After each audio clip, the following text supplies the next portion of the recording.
A'udhu billahi minash shaitanir rajim. Bismillahir rahmanir rahim. Dear students, assalamu alaikum. Today we will learn about active and passive voices.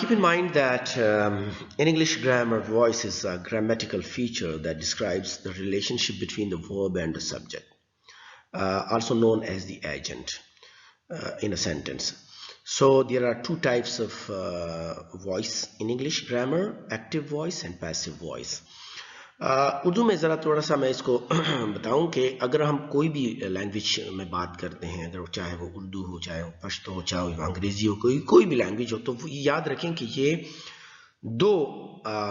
اس میں دو مختلف انداز ہوتے ہیں سب جملے کے. ایک دیکھیں، جو وائسز یہاں پہ ہم کی بات کر رہے ہیں، تو اس وائس کا ہم مطلب انداز یا طرز بیاں کو ہم کہیں گے. جب ہم بات کرتے ہیں تو ہمارے منہ سے نکلی گئی باتیں دو قسم کی ہوتی ہیں، یعنی دو مختلف انداز بیاں میں ہوتی ہیں.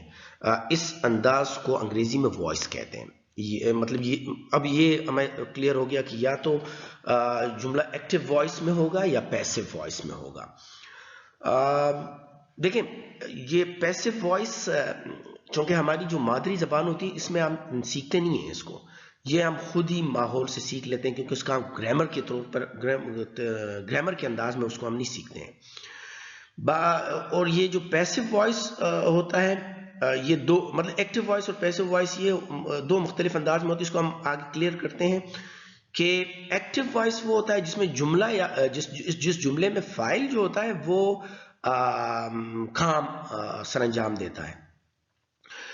فائل مطلب سبجیکٹ کوئی کام کرتا ہے. لیکن پیسیو وائس میں وہ جو کام ہوتا ہے وہ مفعول پر واقع ہوتا ہے. مطلب یہ کہ ایکٹیو میں جو ایکشن ہوتا ہے وہ سبجیکٹ پرفارم کرتا ہے، اور پیسیو میں سبجیکٹ جو ہوتا ہے وہ ایکشن ریسیو کرتا ہے. ٹھیک ہے نا؟ فار ایگزامپل، یہ بہت ہی اہم ہے کہ ہم اس کو اپنے کانٹیکسٹ میں سیکھیں.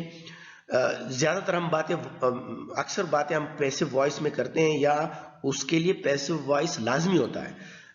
بعض اوقات ایسے ہوتے ہیں جب پیسیو وائس کسی خیال کو پیش کرنے کا بہتر کام کرتی ہے ایکٹیو وائس سے، خاص طور پر کچھ رسمی پیشہ ورانوں قانونی مباحثوں میں. مطلب کل میری گاڑی چوری ہو گئی، اب یہ ایک پیسیو وائس ہے. اب مجھے نہیں پتا کہ کس نے چوری کی، لیکن ہم کہتے ہیں کہ کچھ چوری ہو گئی ہے. اسی طرح چوہوں کو سائنسی تجربات میں استعمال کیا جاتا ہے. اب یہ نہیں کہ اب میں سبجیکٹ کو اس میں مجھے نہیں پتا کہ کون ہے، سائنسدان کر رہے ہیں، سائنسدان کون ہے، اس طرح تو ہم آبجیکٹس کے تھرو ہی اس کو حل کر دیتے ہیں. یا ہم اس طرح بھی کہتے ہیں کہ اسے صدر منتخب کیا گیا. یا ہم یہ بھی کہتے ہیں کہ اگر پیسیو وائس میں فار ایگزامپل مجھے کہا گیا، یا نماز ادا ہو رہی ہے، میچ کھیلا جا رہا ہے، دہشت گرد مارے گئے، بیوقوف مت بنو، کتابیں نکالی جائیں، چور پکڑا جائے. اب یہ ساری باتیں جو میں نے کی ہیں یہ پیسیو وائس میں ہے. تو جب تک ہم انگریزی میں اس کو سٹیپ بائی سٹیپ نہیں سیکھیں گے تو پھر یہ ہمارے لیے مشکل ہو جائے گا. یا وہ چیزیں جو ہم پیسیو وائس میں اردو میں یا کسی اور زبان میں بولنا چاہیں تو وہ پھر انگریزی میں ہم بول نہیں سکیں گے جب تک ہم اس کو سیکھیں گے نہیں. یہاں پہ ایک جملہ ہم نے دیا ہوا ہے کہ ٹم جو ہے ٹم ہٹ دا بال. اب اس میں ٹم جو ہے وہ سبجیکٹ ہے اور وہ ایکشن پرفارم کر رہا ہے، وہ بال کو ہٹ کرتا ہے مطلب. اور دوسرا، جب اسی جملے کا پیسیو وائس ہے تو بال کو ہم نے آگے کر کے جو ٹم ہے وہ ریسیو کر رہا ہے وہ ایکشن کو. تو اتنا فرق ہے. یہ آگے ہم جا کے ابھی مزید اس کو کلیئر کرتے ہیں. یہی جملہ بھی میں نے کہا کہ ایکٹیو وائس وہ ہوتا ہے جس میں سبجیکٹ ہی ڈوئر ہوتا ہے، سبجیکٹ ہی کام کرنے والا ہوتا ہے. فار ایگزامپل یہاں پہ ہمارے پاس ایک جملہ ہے شی رائٹس اے لیٹر. تو سبجیکٹ اس میں شی ہے اور شی پرفارم کر رہی ہے، لکھنے کا عمل کر رہی ہے، اور وہ آبجیکٹ جس میں ہے وہ لیٹر ہے. آئی ایم ریڈنگ اے بک، تو آئی اس میں سبجیکٹ ہے اور وہی پرفارم کر رہا ہے کتاب کو پڑھنے کا عمل. اسی طرح دے ول پلے فٹ بال، اور یہ فیوچر انڈیفینٹ ٹینس کا جملہ ہے اور اسی میں دے جو ہے سبجیکٹ وہ پرفارم کر رہا ہے. تو اسی طرح اگر ہم پیسو وائس کی بات کریں، جس طرح میں نے پہلے بتایا کہ پیسو وائس میں جو سبجیکٹ ہوتا ہے وہ ایکشن کا اثر یا ایکشن کو ریسیو کرتا ہے. فار ایگزامپل ہم نے پچھلے سلائیڈ میں ہم نے ایک جملہ کہا تھا کہ شی رائٹس اے لیٹر، تو اس کا پیسو وائس ہوگا کہ a letter is written by her. دیکھیں اب وہ سبجیکٹ یہاں پہ جو پہلے جملے میں سبجیکٹ تھا وہ اب پیسو وائس میں ایکشن ریسیو کر رہا ہے. اسی طرح ہم نے ایک جملہ کہا تھا I am reading a book previous slide میں، تو اس کا پیسو وائس ہے a book is being read by me. اب یہاں پہ آپ اس کے ساخت کو نہ دیکھیں، اس میں بینگ اور اس طرح کی چیزوں کو نہ دیکھیں، آگے ہم جا کے اس کو کلیئر کریں گے. اسی طرح پچھلے سلائیڈ میں ہم نے لکھا تھا کہ they will play football، تو اس کا پیسو وائس ہوگا football will be played by them. تو اسی طرح یہ ساخت آپ ذہن میں رکھیں، اس کو آپ مزید وضاحت کرتے ہیں وہ اگلی سلائیڈ میں کریں گے.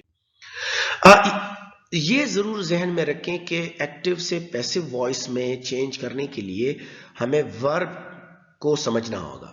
آپ نے پارٹس آف سپیچ میں ورب سمجھا ہوگا، وہ آپ نے سیکھا ہوگا، ورنہ اگر کسی نے نہیں سیکھا تو ہم اس کے اوپر ورب کے اوپر ایک اور لیکچر تیار کریں گے. ورب ہمیشہ یاد رکھیں دو حصوں میں تقسیم ہوتا ہے، ایک کو ٹرانزیٹو ورب کہتے ہیں، دوسرے کو انٹرانزیٹو. میں مختصراً آپ کو کہہ دوں کہ ٹرانزیٹو ورب وہ ہوتا ہے کہ جس میں ورب کو پورا کرنے، اس کے مفہوم کو پورا کرنے کے لیے وہ ٹرانزٹ ہوتا ہے آبجیکٹ کو. مطلب ٹرانزٹ ورب کے لیے ضروری ہے کہ اس جملے میں آبجیکٹ ہو. اور مطلب ہی بروک، اگر ہم ہی بروک کہیں تو یہ کیا بروک، اس نے کیا توڑا، تو اس بروک یا بریک جو ورب ہے اس کے لیے ہمارے پاس آبجیکٹ کی بہت ضروری ہے. تو پلیٹس، وہ مطلب ہی بروک آل دا پلیٹس، تو آل دا پلیٹس آبجیکٹ کی بن گیا، تو اس کو آبجیکٹ کی ضرورت ہوتی ہے. اب انٹرانزیٹو ورب وہ ہوتا ہے جو ٹرانزٹ نہیں ہوتا ہے، جس کو آبجیکٹ کی ضرورت نہیں ہوتی ہے. ٹھیک ہے، for example she is coming, تو کم ایک ورب ہے، انٹرانزیٹو ورب ہے. اب یہ شی از کمنگ ہم جب کہیں تو اس کو آبجیکٹ کی ضرورت نہیں ہے، وہ آ رہی، یہ جملہ مکمل مفہوم اور پوری معنی دیتا ہے. اس طرح بہت سارے ورب ایسے ہیں کہ سلیپ، سٹ، ریچ، ڈائی، گو، ڈسپیئر، ٹاک، اور بہت اور بھی ہیں کہ وہ انٹرانزیٹو ورب میں ہوتے ہیں. اور یاد رکھیں کہ انٹرانزیٹو ورب پیسو وائس میں چینج نہیں ہوتا اور صرف ٹرانزیٹو ورب جملوں میں چینج ہوتا ہے. تو یہ یہاں اس میں بہت ساری اور بھی چیزیں ہیں، لیکن صرف آپ یہی ذہن میں رکھیں.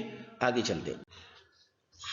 اب پیسو وائس کو بنانے کے لیے یا ایکٹیو وائس سے پیسو وائس میں جملہ تبدیل کرنے کے لیے 3 جنرل رولز ہیں، وہ آپ نے ذہن میں رکھنے ہیں ہمیشہ، ہر ٹینس کے لیے، ہر جملے کے لیے، کہ سبجیکٹ اور آبجیکٹ ایک دوسرے کو ریپلیس کر دیں گے. مطلب یہ ہے کہ جو ایکٹیو وائس کا میں آبجیکٹ ہے وہ سبجیکٹ کی جگہ لے لے گا، ٹھیک ہے، اور جو سبجیکٹ ہے وہ آبجیکٹ کی جگہ لے لے گا. یاد رکھیں کہ ہمیشہ پیسو وائس میں تیسری فارم آف دی ورب مطلب پاسٹ پارٹیسپل یوز ہوگا، چاہے وہ کون سا بھی ٹینس ہو. تو پیسو وائس میں صرف تھرڈ فارم آف دی ورب لگتا ہے.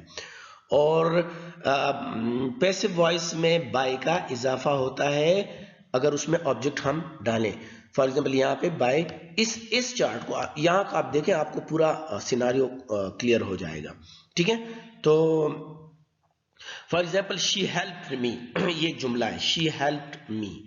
تو شی ہیلپڈ می، اس کو اگر ہم پیسو وائس میں چینج کریں تو یہ ہوگا کہ آئی، یہ می آئے گا یہاں پہ، I was helped third form by, اور یہ ہو جائے گا ہر.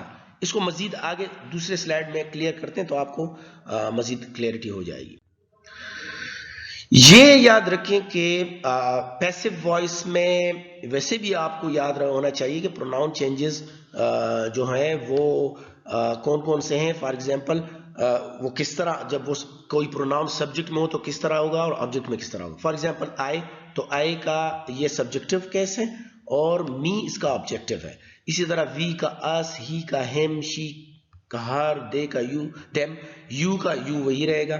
تو پیسو وائس میں اس بات کو کلیئر بہت زیادہ اہمیت دی جاتی ہے کیونکہ ہمیشہ اس میں سبجیکٹ آبجیکٹ کو ریپلیس کرتا ہے. تو جب آئے سبجیکٹ میں ہوگا تو وہ آئے ہوگا، لیکن یہی آئے جب ہم اس کو آبجیکٹ میں لے جائیں گے تو یہ می بن جائے گا. تو یہ بات ذہن میں رکھنا چاہیے. اور اس